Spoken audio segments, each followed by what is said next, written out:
मैं कुछ दिनों पहले बिहार में एक गांव में गया था। गांव का नाम महुआ, महुआ के आसपास पे कुसर नाम का गांव हुआ करता था। उस गांव में एक नदी बहा करती थी। नदी काफ़ी ज़्यादा सुंदर थी, और सुंदर सिर्फ कहने के लिए नहीं थी, नदी वाकई में बहुत अच्छा था और गांव भी बहुत अच्छा था। पर आपको पता है कि जब कोई भी सुंदर चीज़ आती है, कोई भी प्राकृतिक से जुड़ी कोई भी अच्छी चीज़ आती है, उसका एक डार्क साइड भी होता है, कहीं ना कहीं डरावनी भी होती है।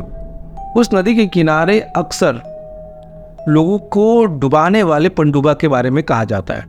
अगर आप बिहार के उस साइड से हो तो आपको पनडुब्बा के बारे में पता होगा। पनडुब्बा को जल का राक्षस बोला जाता है। एक ऐसा राक्षस जो रात के समय में प्रकट होता है। कई बार दिन में भी अगर अकेले आप नदी के किनारे जा रहे हो तो ऐसे राक्षस से आपका सामना होता है, जिसका खासियत ये है, ये पकड़ के आपको पानी के अंदर डुबा देते हैं और आपके शरीर में जितने भी छेद होते हैं उसमें मिट्टी डाल देते हैं, जिससे आप पकपका के मर जाते हो। इसी तरह एक किस्सा है जो आजकल बहुत ही ज़्यादा पॉपुलर है, और मैं इस वीडियो में 2 कहानियाँ बताऊंगा जो पनडुब्बा से जुड़ी उस गांव में हुई, जिसके बारे में चर्चा करना बहुत ज़रूरी है, जिससे आपको पता चले। तो ये कहानी लगभग 1-1.5 महीने पहले ही अचानक गाँव में बहुत ज़्यादा हल्ला होने लगा। आसपास के लोग, सारे लोग दौड़ने लग गए कि क्या हुआ क्या हुआ क्या हुआ, कुछ तो हुआ ही है। दौड़ते दौड़ते नदी के किनारे गए। नदी के किनारे जाके पता चला कि 2 भाई, जो छोटे छोटे भाई थे, वो पानी के अंदर, उनमें से एक भाई डूब गया है और बहुत देर हो चुका है, वो नहीं निकला है।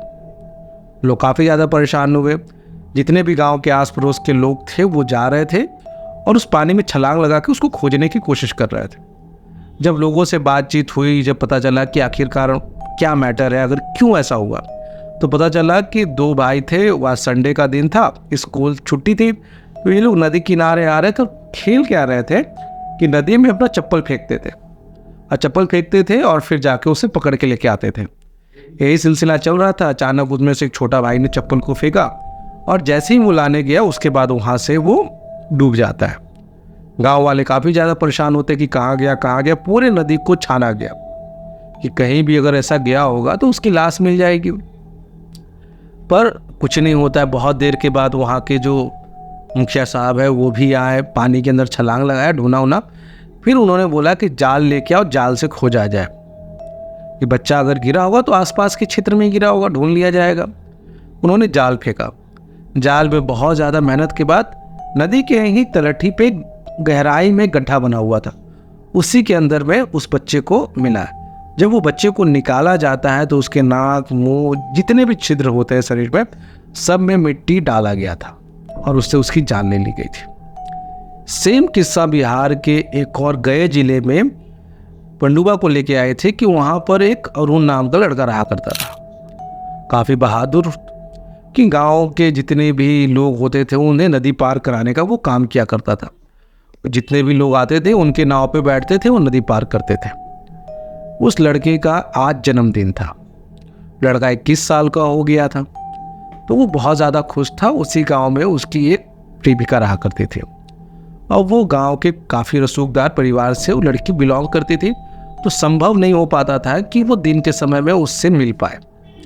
मिलना तो छोड़िए, उनकी बातचीत भी लगभग ना ही के बराबर होती थी, क्योंकि गाँव वाले सभी लोग उसको पहचानते थे, उस लड़की को भी पहचानते थे। तो ये लगभग संभव नहीं था कि लड़की उससे मिल पाए, चाहे वो उससे बात कर पाए। लड़के ने प्लान किया कि चलो आज मेरा जन्मदिन है, तो चलिए हम लोग पार्टी करेंगे। और पार्टी करेंगे तो कहाँ पे करेंगे? तो हम लोग करेंगे नदी के किनारे में, क्योंकि नदी के किनारे उसका आना जाना हमेशा लगा रहता था। तो लोगों को शक नहीं होता कि अगर नदी के किनारे अगर कोई बैठा हुआ भी है तो इस बात की संभावना लगभग ना के बराबर है कि कोई व्यक्ति संदेह करे कि कोई व्यक्ति क्यों बैठा है यहाँ पर। उसने लड़की को बोला कि एक काम करो कि आज मेरा बर्थडे है और हम आपसे सरप्राइज चाहते हैं कि आप नदी किनारे आके मेरे बर्थडे को सेलिब्रेट करो। लड़की बोली ठीक है। अब गया साइड में उस समय में, आज के डेट में भी जितने भी महिला है वो लोग जानते होंगे, बिहार के आसपास में है, कि शौचालय के लिए ये लोग आज भी बाहर जाना प्रेफर करते हैं। बहुत सारे घरों में है और बहुत सारे घरों में नहीं है, बहुत सारे लोग अभी भी जाते हैं। लड़की उसी का बहाना करके निकलती है और उन्हीं के साथ चली जाती है और बर्थडे मनाने के लिए नदी के घाट पर चली जाती है। अब वो लड़का ने क्या किया था कि पूरा बियर वगैरह, सिगरेट वगैरह वहाँ पे लेके आया था। और कहा यह जाता है कि कभी भी आप नदी किनारे धूम्रपान करते हो या किसी भी नशा का इस्तेमाल करते हो तो पनडुब्बा ज़्यादा आकर्षित हो जाता है। उस लड़के ने भी सेम यही चीज़ किया। अब वो क्या किया कि उसका प्लानिंग ये था कि लड़की को लेके आएंगे, उसे भी थोड़ा सा दारू वारू पिलाएंगे और उसके साथ हम करेंगे। अब इस चक्कर में वो आया, अब पूरा दारू वारू बनाने लग गया, पीने लग गया।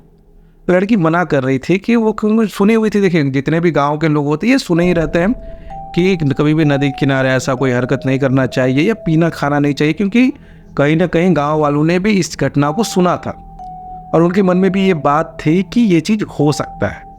तो वो लोग काफ़ी ज़्यादा डरे हुए थे। उन्होंने उसे समझाया भी कि ये सब चीज़ करना सही नहीं है, पर वो कहाँ मानने वाला था। जैसे ही वो पीने लगा, अचानक से नदी में कुछ सुबगाहट हुई, हलचल सी आ गई। अब लड़की थोड़ा सा घबरा गई। लड़की क्या की, थोड़ा एक कदम पीछे हट गई और पीछे हट के जो एक नदी किनारे देखो पत्थर उत्थर लगा रहा था उसके किनारे जाके छुप गई।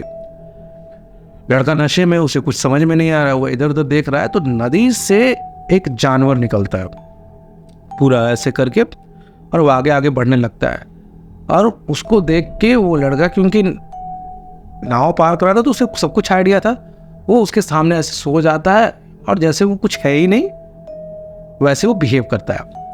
पनडुब्बा आता है, उसको ऐसे सूंघता ऊँघता है, पर उसको जो सिगरेट और दारू जो पिया था उसका सेंट आ गया।